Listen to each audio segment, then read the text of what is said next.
स्वागत है आपका बड़ी खबर बड़े खुलासे में।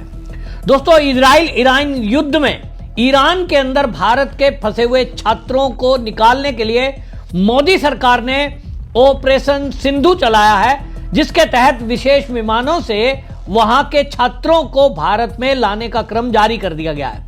पहले टर्म में 110 छात्रों को लाया गया, जिसमें से 90 कश्मीर के थे और ये कश्मीरी जो थे इनको दिल्ली में हवाई अड्डे पर उतारा गया, लेकिन ये लोग नाराज हो गए ये देखकर कि इनको दिल्ली से श्रीनगर जाने के लिए जो बस भेजी गई है वो रोडवेज की बस थी, सिंपल बस थी। इनका कहना था इन्हें फ्लाइट से जाना है, चार्टर्ड प्लेन से इनको जाना है, इनको जो है क्यों नहीं फ्लाइट से भेजा जा रहा है।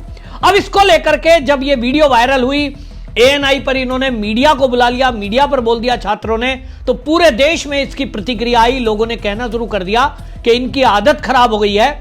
एक तो ये ईरान में गए पढ़ने के लिए, तो सोचिए किस तरह की मानसिकता लेकर आए होंगे। फिर कश्मीर के हैं, धन्यवाद कर रहे हैं मोदी सरकार का, केंद्र सरकार का कि केंद्र सरकार हमें लाई, लेकिन राज्य की सरकार, उमर अब्दुल्ला की सरकार इनके लिए खचाड़ा बस भेज रही है, जिसके कारण से ये थके हुए आए हैं, तो इतनी दूर की यात्रा कैसे करेंगे। इन लोगों ने मांग की, मीडिया में आया तो आनन फानन में chief minister of Jammu Kashmir की तरफ से एक्स पर पोस्ट डाला गया। उन्होंने कहा हम जल्द ही डीलक्स बस की व्यवस्था कर रहे हैं। आप देख सकते हैं office of the chief minister, x पर पोस्ट डाला गया। थोड़े इंतजार के बाद एक डीलक्स बस हवाई अड्डे पर पहुंचती है और उसके बाद भी ये छात्र मीडिया में बोलते हैं हम सरकार के इस कदम से खुश नहीं है। देखो जी, हमारे साथ तो अच्छा नहीं किया, हम 3 दिन से यात्रा कर रहे हैं, हम तो थक गए हैं, हमें तो प्राइवेट जेट ले जाना था, ये हमको बस में भेज रहे हैं। इस पर प्रतिक्रिया आनी शुरू हुई तो लोगों ने कहना शुरू किया। आप देखिए, आपको मैं बता दूं ये कौन छात्र हैं। ये वो छात्र हैं, पहली बात ये भूल गए कि भारत सरकार, मोदी इनको बचा के लाए युद्ध की स्थिति से। लेकिन हमारे भारत में शायद ऐसे एहसान फरामोश लोग होते हैं जो सरकार के किए गए काम पर भी मट्टी फेरते हैं। रूस और यूक्रेन के युद्ध के दौरान लगभग 25,000 छात्रों को मोदी सरकार युद्ध के दौरान युद्ध रुकवा कर तब उसके बाद निकाल करके लाई थी। किसी से 1 रुपया नहीं लिया और उनको दिल्ली में लाकर छोड़ा गया। लेकिन उसके बावजूद इन सबको सुविधा चाहिए घर तक जाने के लिए। और ये कौन है? ये कोई गरीब बच्चे नहीं है कि इनकी जेब में किराए का पैसा नहीं था, ये तो साहब बहुत गरीब हैं, वहां सब कुछ अचानक से छोड़कर भागे हैं। इनको वहां बाकायदा पहले से पता था कि हालात खराब हो रहे हैं, ईरान में अब युद्ध हो सकता है। युद्ध के पहले पता था। भारतीय दूतावास ने इन लोगों को यूक्रेन की तरह पहले से इनको सूचित किया था कि आप जल्दी से जल्दी ईरान को छोड़ दें, क्योंकि किसी भी समय इजराइल की तरफ से मिसाइलों से हमला हो सकता है। इनको पता है कि केंद्र में मोदी बैठा है, तो मोदी की फ्री की खाने की आदत पड़ गई है, फ्री इनको राशन मिल रहा है, फ्री में यहां कई सारी गैस सुविधा मिल रही है। लेकिन ये वो लोग हैं जो अमीर हैं, इनको तो फ्री में कुछ मिलता नहीं, तो इनको भी फ्री का चाहिए। अब आप इसी से अंदाजा लगाइए कि जो भारत सरकार इनको लाई है वो फ्लाइट से लेके आई है, प्लेन भेजे गए हैं, और इनको जो ईरान में भारतीय दूतावास है उसने तेहरान से और जो ये बाकी जगह में थे उनको सूचित किया गया।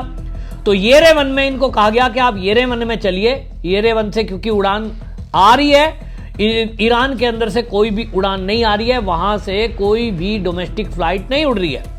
येरेवन इनको बुलाया गया, येरेवन लाने की व्यवस्था बस से की गई और उसके बाद येरेवन से दिल्ली इनको फ्री में लाया गया। आपको ये जान के आश्चर्य होगा कि येरेवन से अगर ये अपने पैसे से आते, और अगर नहीं आना ही चाहिए, 1,80,826 रुपए किराया है, आप स्क्रीन पे देख रहे होंगे।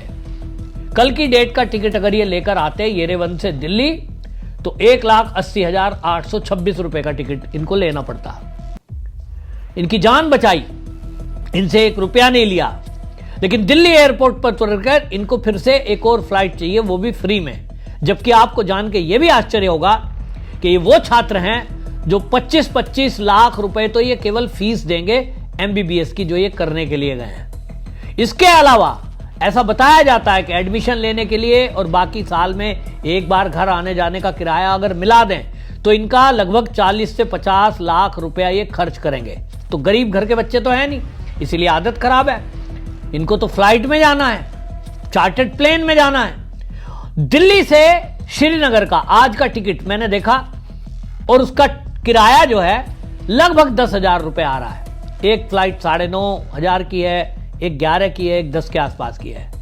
ये वो छात्र जो 50 लाख रुपए खर्च करके एमबीबीएस करने के लिए ईरान गए हैं, और वो भी ईरान में गए, इनकी पसंद का है ईरान, और उसके बाद भारत सरकार इनको निकाल के लाती है। 1,80,000 रुपए का प्रत्येक का टिकट, इनसे 1 रुपया नहीं लिया गया। तो ये यहां एहसान दिखा रहे हैं, नाराज हो रहे हैं। हालांकि मोदी सरकार के लिए इन्होंने कहा कि देखिए केंद्र सरकार हमें निकाल के लाई, मोदी जी निकाल के लाए, पर जो इनके भाव थे उसमें ये बोल रहे हैं कुछ भी फायदा नहीं हुआ, हमें तो लाए, थक रहे हैं, 3 दिन हो गए। मतलब ऐसा एहसान दिखा रहे हैं जैसे इनकी जान बचाकर मोदी के ऊपर इन्होंने बहुत बड़ा एहसान कर दिया, या ये मोदी के लिए कोई बहुत बड़ा काम करने वाले हैं। ये भी मोदी को पता है कि कश्मीर का कोई भी ये डॉक्टर बन जाएंगे कल को, ये कोई मोदी को वोट देने वाले नहीं है, तो मोदी वोट के लिए काम करते भी नहीं है, लेकिन ये मानने वाले भी तो नहीं है। लेकिन आप देखिए किस तरह की बातें चल रही है। हमने यूक्रेन के दौरान देखा था, मैं खुद उन छात्रों से मिला था, वो कश्मीर के नहीं थे, भारत के अलग अलग हिस्सों के थे, और गाजियाबाद के और दिल्ली के लोग जो आए थे, मेरी व्यक्तिगत उन छात्रों से बात हुई थी, जाकर मैं एयरपोर्ट पर गया था हिंडन पर। उन बच्चों ने खुशी जाहिर की, उनको जो है एयरफोर्स के विमान से लाया गया था, उसके बाद भी वो खुश थे कि हमारी जान तो बची, तिरंगे झंडे ने हमारी जान बचा ली, युद्ध रुकवा दिया मोदी ने। तब कांग्रेसी कह रहे थे ऐसा कैसे हो गया, मोदी में कैसे ऐसी ताकत है।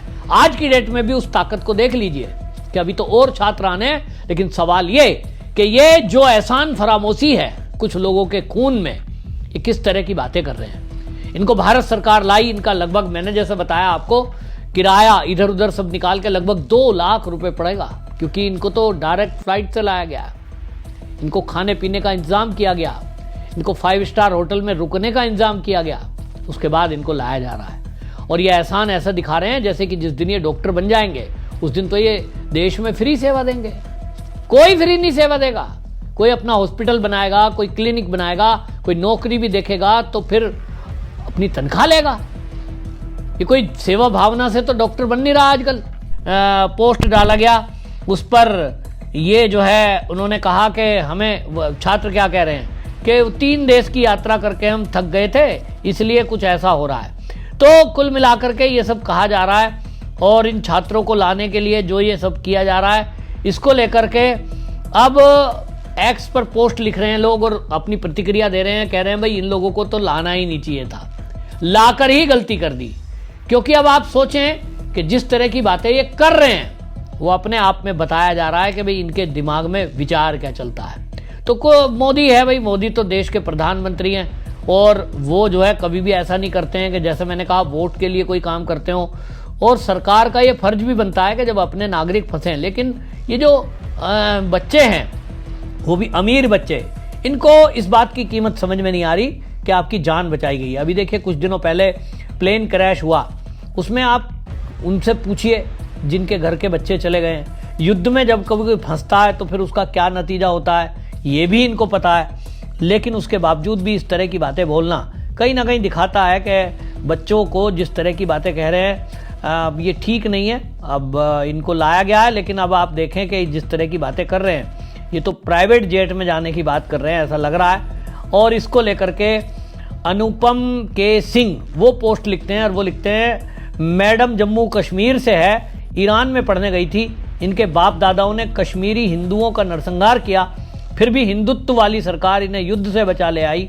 अब कह रही है कि 3 देशों की यात्रा करके थक चुकी हूं, बस में नहीं चढ़ूंगी, प्राइवेट जेट चाहिए। हालांकि मैं इस बात को नहीं कहता, देखिए किसी ने बड़ों ने क्या किया उसका बदला बच्चे से नहीं है, लेकिन कुल मिलाकर मानसिकता वही है। मानसिकता आपने देखा ना पिछले दिनों जो 22 अप्रैल की घटना पहलगाम में हुई है, उसमें जो एनआईए ने जांच की है उसकी तो इनपुट्स यही है कि कश्मीरियों ने बाकायदा वहां छुपने के लिए आतंकवादियों को, लोकल मदद के बिना वो घटना ही नहीं हो सकती थी। और मैं एक वीडियो देख रहा था, आज तक की पत्रकार आर्मी के साथ घर घर का तलाशी अभियान चल रहा है तो वहां घुसी है, वहां कई घरों में लगभग आतंकी प्रभावित क्षेत्र जो है वहां घरों घरों में उनको हाइड करने के लिए, आतंकवादियों को छुपाने के लिए दीवारों में, सीढ़ियों में इस तरह के तहखाने टाइप बना रखे हैं, अलमारियों में, ताकि आतंकवादियों को छुपाया जा सके। किस तरह की सोच है? इनको यह भी समझ नहीं आ रहा कि ये देश रहेगा तो आप रहोगे। लेकिन ये कश्मीर वालों की खासतौर पे मानसिकता है। हम कहते हैं जम्मू और कश्मीर, ना, जम्मू अलग है, कश्मीर अलग है, विचारों में अलग फर्क दिखाई देता है। तो अब ये कल को डॉक्टर बनेंगे तो क्या ये भारत की जनता के साथ ये व्यवहार ऐसा रखेंगे? मैं तो कहता हूं नौकरी भी नहीं करेंगे ये यहाँ, मुझे देख लेना, और करेंगे तो फिर कैसा काम करेंगे, इनकी अभी हैबिट से दिखाई दे रहा है। बहरहाल अब आप अपना विचार बताइए कि मोदी सरकार जो इनको लाई है निकाल करके, इनके ऊपर लाखों रुपए खर्च कर रही है, करोड़ों बल्कि रुपया खर्च होगा। 1,80,000 तो एक ही का किराया है। तो अभी वहां से लगभग बताया जा रहा है 10,000 की संख्या वहां से अभी निकाल कर लाई जाएगी।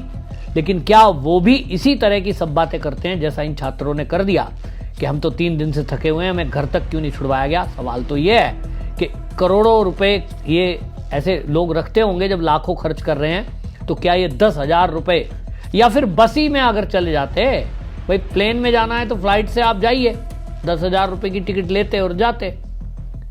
टिकट अगर बस आपको डीलक्स चाहिए तो क्या 3,000 रुपए बस में खर्च नहीं कर सकते थे? डीलक्स में, डीलक्स बस का किराया 3,000 दिल्ली से श्रीनगर का आज की डेट में है। लेकिन इनको सरकार के खर्चे से जाना है और सरकार को गाली भी देनी है। तो उमर अब्दुल्ला अब सरकार में हैं, मुख्यमंत्री हैं, अगर वो अपना रोल प्ले नहीं कर रहे हैं तो उसकी गाली मोदी को क्यों मिले? ये भी एक बात है। आपकी क्या राय है? कमेंट में जरूर लिखिए, वीडियो को शेयर करिए ताकि देश को पता चले कि देश के अंदर मोदी जिनके खिलाफ, जिनके लिए काम कर रहे हैं, उनकी सोच कैसी है। वंदे मातरम।